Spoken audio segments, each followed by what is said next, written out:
Hi friends, this is Dubai Srinu from Vizag. నేను ఇప్పుడే అనకాపల్లిలో ఉన్న బొజ్జన్న కొండకు వచ్చానండి. ఇది అప్పట్లో 2000 సంవత్సరాల కిందటి నాటిదండి. ఇది బౌద్ధుని క్షేత్రం బొజ్జన్న కొండ అని కూడా అంటారు. ఇది అనకాపల్లిలో ఉందండి. మీరు చూస్తున్నట్టుగా అయితే ఇది ఒక పెద్ద కొండను తీసుకొని చెక్కారండి. దీనిపైన అన్నీ చూసేటట్టయితే ఇవన్నీ ఒక బుద్ధుని విగ్రహాలు ఉన్నాయండి. కొండ చుట్టూ ఒక 1000 కోటి లింగాలతో మొత్తం కొండ నిండా కోటి లింగాలు అయితే ఉన్నాయండి.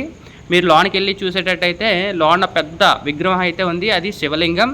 లోన్ అటు ఇటు చూసేటట్టయితే టోటల్గా 16 పిల్లర్స్ ఉన్నాయండి. ఇవన్నీ కూడా మనకి రాతితో చెక్కినవే. ఒక కొండని తీసుకొని కొండ లోపట మొత్తం అంతా చెక్కినవేనండి. టోటల్ 16 పిల్లర్స్ అయితే ఉన్నాయి. లోన ప్రతి పిల్లర్లో కూడా ఒక్కొక్క విగ్రహం అయితే చెక్కి ఉంది. ప్రతి పిల్లర్ మీద కూడా ఒక అద్భుతమైన చక్రాలు అయితే ఉన్నాయి. ప్రతి పిల్లర్ మీద కూడా ఒక్కొక్క విగ్రహం అయితే ఉంది. మీరు చూసేటట్టయితే చూసారు కదా, అటు 8 ఇటు 8 టోటల్ 16 పిల్లర్స్ అయితే ఉన్నాయి. ఇది బొజ్జన్న కొండ లోపట అయితే పెద్ద శివలింగం అండి. ఇది ఒకటైతే లోన చాలా పెద్ద శివలింగం ఉంది. అలాగే బయటకు వచ్చి చూసేటట్టయితే ఒక్కొక్క లింగాలు అయితే ఉన్నాయి. అక్కడక్కడ చెక్కిన లింగాలు ఉన్నాయి. మీరు చూస్తున్న కొండపైన కూడా ఒక 1 కోటి లింగాలు అయితే ఉన్నాయి ఫ్రెండ్స్. మీకు నెక్స్ట్ వీడియోలో చూపించే ప్రయత్నం చేస్తాను. అదేవిధంగా బుద్ధుని విగ్రహాలు చూశారు కదా, ఇదంతా మొత్తం ఒక కొండను తీసుకొని ఒక రాతిని చెక్కారండి. బయట చూసేటట్టయితే ఇవన్నీ కూడా లింగాలే.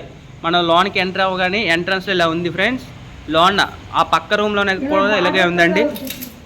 పక్కనే ఎలా ఉందండి, ఇది మన బుద్ధుని విగ్రహాలండి.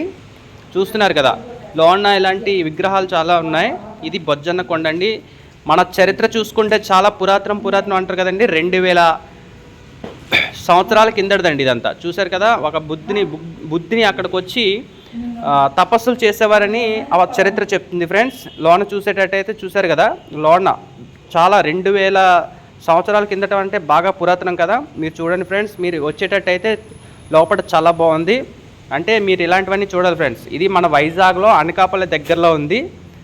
మీరు చూసేటట్టయితే చాలా బాగుంది. లోన్ అయితే బాగా అంటే చరిత్ర హిస్టారికల్ అంటారు కదండి, అలాంటి దానికి సంబంధించింది. ఇది మన సెంట్రల్ గవర్నమెంట్ ఆధీనంలో ఉందండి. ఇప్పుడు మొత్తం అంతా అక్కడ ఫుల్ సెక్యూరిటీ చేస్తారు.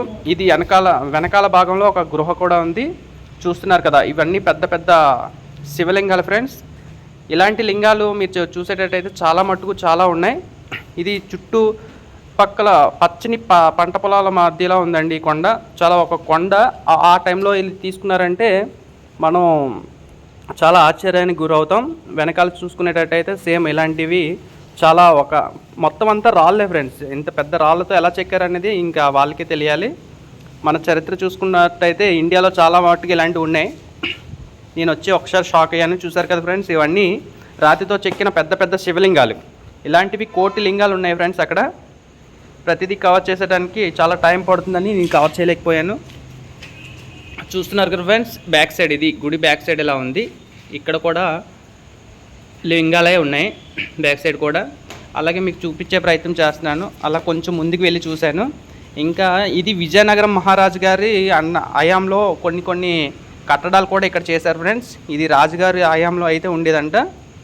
మీరు చూసుకునేటట్టు చూశారు కదా, వెనకాల మొత్తం అంతా పచ్చని పంట పొలాలు మాత్రమే కనిపిస్తున్నాయి దగ్గరలో అయితే. ఇది మన విజయనగరం రాజుగారు అంటర్లో అయితే ఉండేదంట. విజయనగరం రాజుగారు అక్కడ ఈ గుర్రాల సాలలు చూస్తున్నారు కదా, ఇవన్నీ గుర్రాల సాలు అనేవారంట అప్పట్లో. ఈ గుర్రాల సాలలో ఈ పైన నీళ్లు వాటర్ ట్యాంక్ లాగా ఒక ట్యాంక్ ఉండేదంట. ఈ చుట్టుపక్కల గుర్రాలు కట్టేవారట ఫ్రెండ్స్. ఈ ప్లేస్ అంతా గుర్రాల కోసమే కేటాయించారట. మీకు ఆ గుర్రాలు ఎక్కడెక్కడ కట్టేవారో అవి కూడా చూపించే ప్రయత్నం చేస్తున్నాను నేను.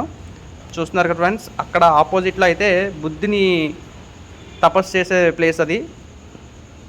ఇవన్నీ గుర్రాలు తిరిగిన ప్లేస్ ఫ్రెండ్స్. ఇవన్నీ గుర్రాలు ఇవి చూసారు కదా, ఈ రూమ్స్ అన్నీ గుర్రాలకి సంబంధించిన రూమ్లు ఫ్రెండ్స్. అప్పటి నుంచి 2000 సంవత్సరాల కిందటి నుంచి ఈ గుర్రాలు ఇక్కడ ఇలాగ అప్పట్లో అయితే ఉండేవట అని చరిత్ర చెప్తుందని చుట్టుపక్కల ఉండే వాళ్ళంతా చెప్పడం వల్ల నేను ఈ వీడియో చేస్తున్నాను. మీరు ఎప్పుడైనా వచ్చేటట్టయితే అనకాపల్లిలో ఇలాంటివన్నీ చూడండి ఫ్రెండ్స్. చూసారుగా, ఇక్కడైతే రాజుగారు కూర్చొని ఆ చుట్టుపక్కల రాజుగారు సంబంధించిన అన్నీ ఉండేవట. ఆపోజిట్లో అయితే మన నర్తనశాల, ఇక్కడైతే భరతనాట్యం అది వేస్తారు కదా ఇప్పుడు టీవీల్లో, ఇది నర్తనశాల అనేసి ఇక్కడ అదొకటి ఫ్రెండ్స్. ఇక్కడ రాజుగారు ఇంకా తెలుసు కదా మీకు, రాజుల కాలంలో ఇవన్నీ ఉండేవి. ఇక్కడైతే రాజుగారు కూర్చునేవారు ఫ్రెండ్స్. చూస్తున్నారుగా, ఇదంతా బొజ్జన్నకొండ అనకాపల్లిలో ఉంది ఫ్రెండ్స్. చూడండి, ఇది రాజుగారు అప్పట్లో చేరేసుకొని కూర్చునే ప్లేస్. ఇది బొజ్జన్నకొండ అనకాపల్లిలో ఉంది. This is Dubai Srinu from Vizag. Next వీడియోలో